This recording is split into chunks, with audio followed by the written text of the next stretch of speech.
Book 2. The Book of the Traveller of the Worlds. Canto 1. The World's Stare. There, walled apart by its own innerness, in a mystical barrage of dynamic light, he saw a lone, immense, high-curved world pile, erect like a mountain chariot of the gods, motionless under an inscrutable sky. As if from matter's plinth and viewless base to a top as viewless, a carved sea of worlds, climbing with foam-maned waves to the supreme, ascended towards breadths immeasurable. It hoped to soar into the ineffable's reign. 100 levels raised it to the unknown. So it towered up to heights intangible and disappeared in the hushed, conscious vast, as climbs a storied temple tower to heaven, built by the aspiring soul of man to live near to his dream of the invisible. Infinity calls to it as it dreams and climbs. Its spire touches the apex of the world, mounting into great voiceless stillnesses. It marries the earth to screened eternities. Amid the many systems of the One, made by an interpreting creative joy, alone it points us to our journey back out of our long self-loss in nature's deeps. Planted on earth, it holds in it all realms. It is a brief compendium of the vast. This was the single stair to being's goal. A summary of the stages of the spirit, its copy of the cosmic hierarchies, refashioned in our secret air of self, a subtle pattern of the universe. It is within, below, without, above. Acting upon this visible nature scheme, it wakens our earth matter's heavy doze to think and feel and to react to joy. It models in us our diviner parts, lifts mortal mind into a greater air, makes yearn this life of flesh to intangible aims, links the body's death with immortality's call. Out of the swoon of the inconscience, it labours towards a superconscient light. If earth were all, and this were not in her, thought could not be, nor life delight's response.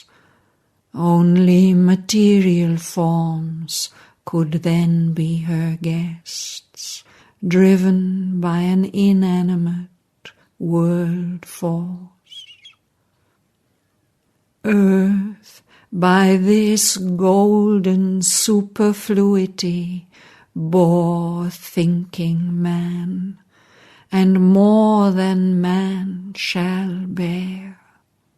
This higher scheme of being is our course, and holds the key to our ascending fate.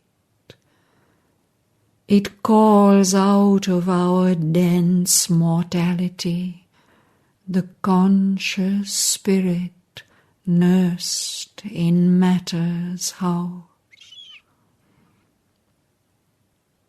The living symbol of these conscious planes, its influences and godheads of the unseen, its unthought logic of reality's acts, arisen from the unspoken truth in things, have fixed our inner life's slow-scaled degrees.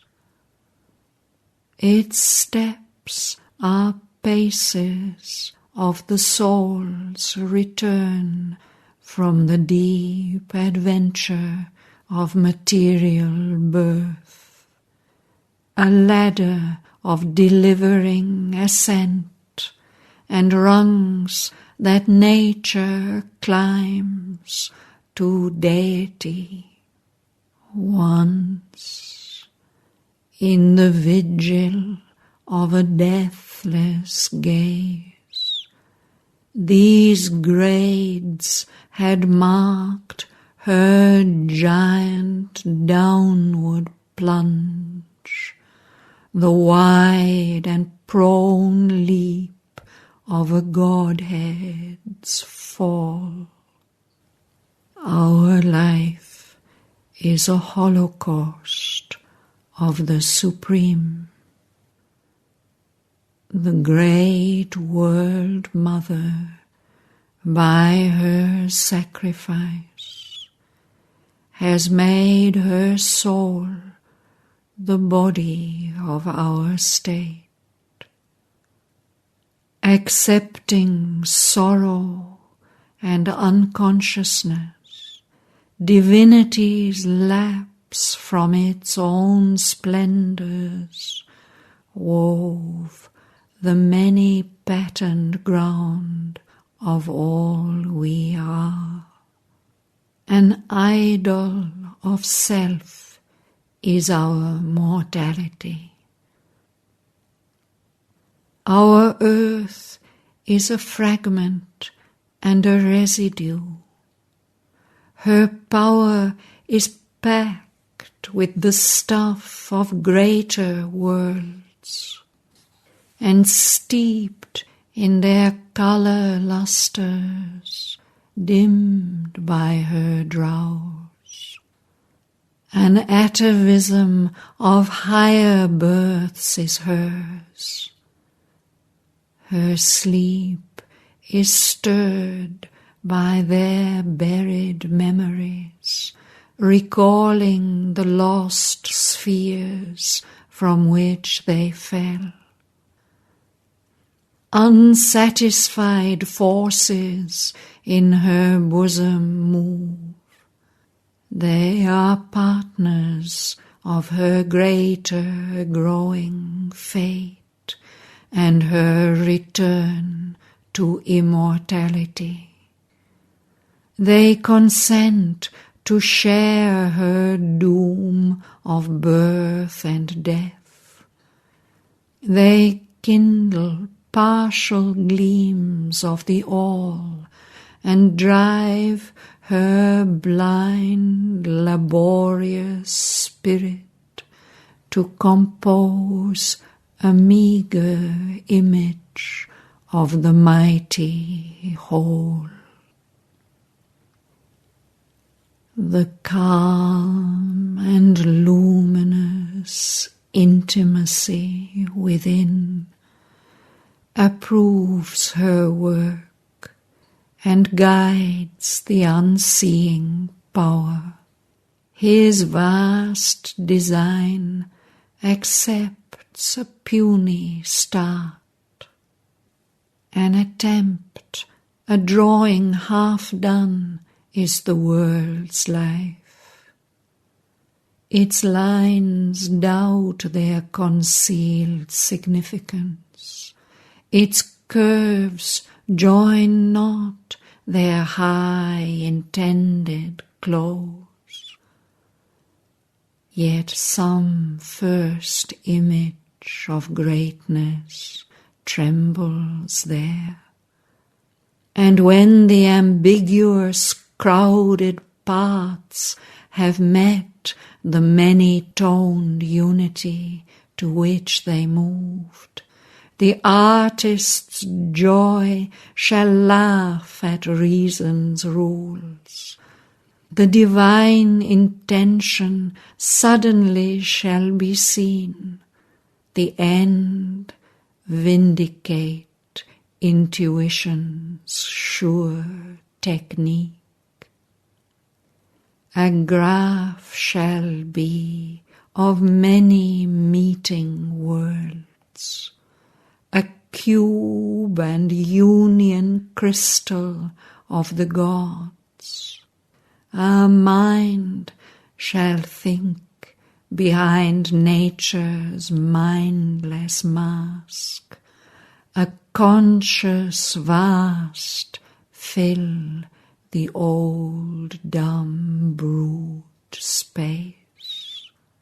This faint and fluid sketch of soul called man shall stand out on the background of long time, a glowing epitome of eternity, a little point reveal the infinitudes. A mystery's process is the universe. At first was laid a strange, anomalous base, a void, a cipher of some secret whole, where zero held infinity in its sum, and all and nothing were a single term, an eternal negative, a matrix naught.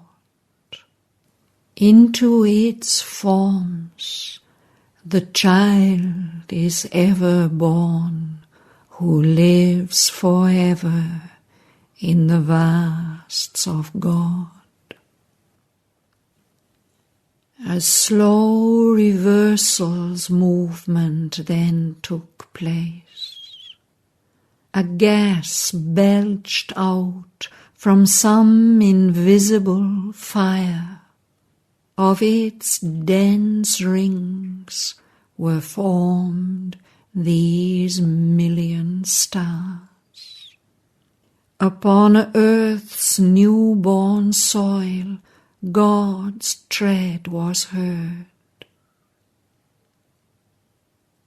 Across the thick smoke of earth's ignorance, a mind began to see and look at forms, and groped for knowledge in the nescient night. Caught in a blind stone grip, Force worked its plan and made in sleep this huge mechanical world, that matter might grow conscious of its soul, and like a busy midwife the life power deliver the zero, carrier of the all. Because eternal eyes turned on earth's gulfs the lucent clarity of a pure regard, and saw a shadow of the unknowable mirrored in the inconscient's boundless sleep. Creation's search for self began its stir. A spirit dreamed in the crude cosmic whirl. Mind flowed unknowing in the sap of life, and matter's breasts suckled the divine idea. A miracle of the Absolute was born. Infinity put on a finite soul. All ocean lived within a wandering drop. A time-made body housed the illimitable. To live this mystery out, our souls came here.